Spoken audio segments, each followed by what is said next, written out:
Hi folks, welcome back. Looks like one video leads to another one. The last video we made was I was messing with that yellow horse and I untracked it, which is a habit I have of doing before I get on them.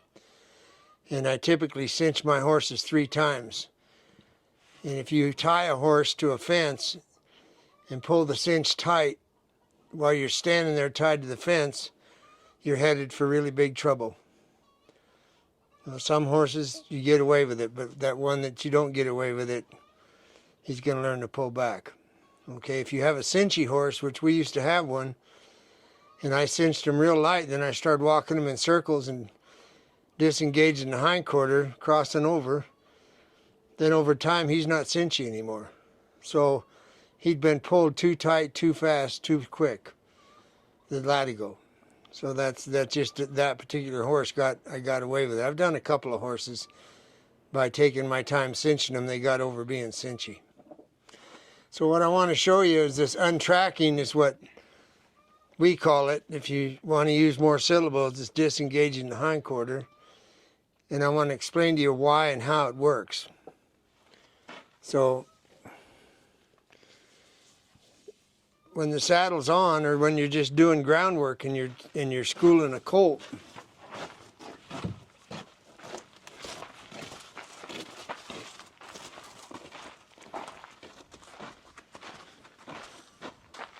this is a horse walking in a circle.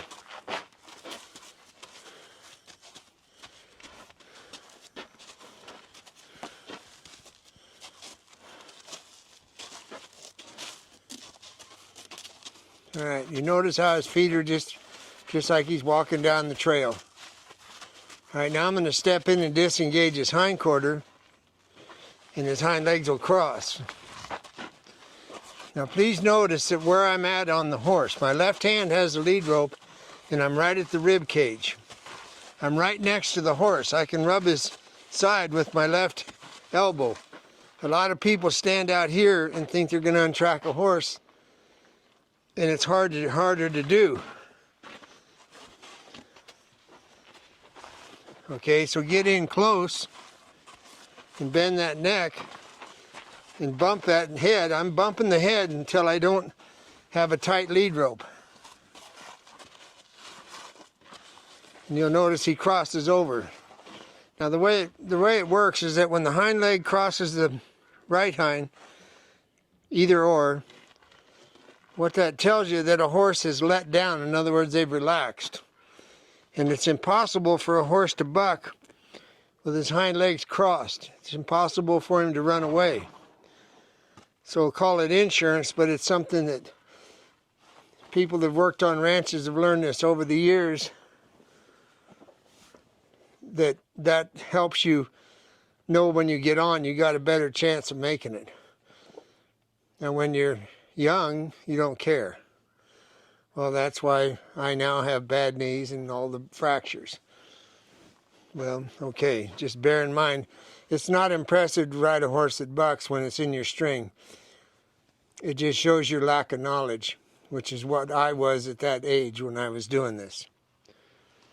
And then too, if you think about it, all you're doing is holding up the crew.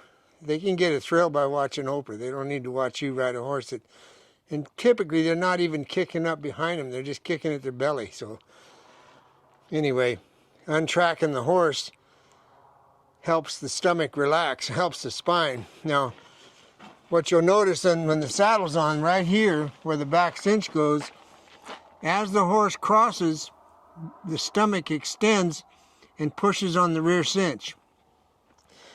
That's one reason some people get in trouble, because their rear cinch is too tight, and so they get wadded up when their stomach's in a bind, especially young horses, and that's why they get humpy. Buck, crow hop, whatever you want to call it. So I'm going to go the other way. And when I tighten this circle, there's something I want you to learn here on this horse. This is an Iberian horse, so understand that when he picks his hind foot up and puts it down, that's called animation. And that's the way these horses are bred. They're animated. A gaited horse is a gaited horse. 1, 2, 3 gates, 5 gated, whatever you want to call it. This is not a gaited horse. This is an animated horse. There's a difference. When you watch them trot in the front end, a lot of times they'll paddle simply because of genetics, meaning their front foot wings out to the outside. And it's just it's their genes. That's the way they're made. So there's a difference between gaited and animated. So now I'm going to come on this side, and as you can see the distance again, I'm right here. Now if you have a horse that's really dull, obviously you can go like that and thump on him and make him to move. There. There. No. I'm going to go the other way and say the word there when it's correct and no when it's not correct. No. There. There. Now I'm going to tighten this up and pick up his energy and watch his hind foot. You'll start seeing it come off the ground more. That's animation. That's the very start of it. So now I'm going to do it and say the word no because he's not crossing over. No. Stepping behind is not crossing over. That was the perfect example of animation, what you just saw. So down the road, if you can get this going on before you start teaching groundwork, it makes your groundwork so much easier because every time he crosses over, especially as a horse that you're training, a young horse, or a horse you're trying to fix, every time he crosses over you get one more micro calming down step. Now that's also why we hang our horses, right? Because they have to cross over when they're standing there. When they're hung here, they're not tied to a hitch rack, and this turns. So you got a horse that's worried it's going to walk in a circle, you can watch it and it'll walk in a circle, and then when it starts crossing over in that circle, you got him. So, and can you just stand and demonstrate like a horse that is tight and won't cross over? They're like, yeah. Just demonstrate that for me because he won't do that. But okay. So what happens is the hind feet do this. That's what a horse that is worried and bothered. And if I stay way out here and walk him around,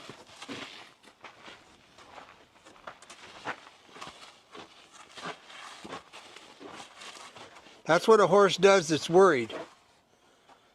And that's why if you teach them from out here, you're never going to get them to cross over. That's why you get in with your arm against their side. So now when you start doing your groundwork and you send your horse, now watch him cross over when he turns. I'm going to raise my hand. He crosses over. I send him back. Try not to let him go past your shoulder. I raise my hand. I disengage the hindquarter. He crosses over. So that's a precursor to a lot of things. I'll give you an example. That thing about picking you up. There's a lot of ways to teach a horse to pick you up off the fence. You already know how to tie him off, so I'm going to send him. And I'm going to keep sending him. I'm getting life in my rope. Now I'll cross over. Now I'll send him back the other way. Now watch what I do this time. My right hand is not a part of this. He stops. My right hand gets busy. I raise my hand. He crosses over behind. He didn't go far enough. I'll drive him some more. There he crossed over. I don't want him going around me. I want him just going even with me because this is where he's going to line up to come pick me up. So now, this is going to happen in our clinic next month. You get this down to where you just suggest it and it happens. I need you to go. He can't make it. I'll say, I need you to go now. As soon as his feet start moving the right direction, I'll quit with the lead rope. Now I need you to go the other way. See my right hand? Raising, crossing over. Okay. So now, you get up in the pickup or the flatbed or this thing or whatever the hell you want, Whoa. and now obviously you've watched me get on him 100 times. I taught him to come pick me up, but those steps ahead of that may help you. So I need you to know to come get me. Now exhale. I need you to come right up here. Thank you so much. And this is the release. As in literally the release. Now, you can have them pick you up both ways and, you know, just however radical you want to get it, but you need to leave. I'm not getting on. Now go on. Now I want him to walk all the way out there and then come back and get me. There's the cue. You'll see the impulsion with my left hand.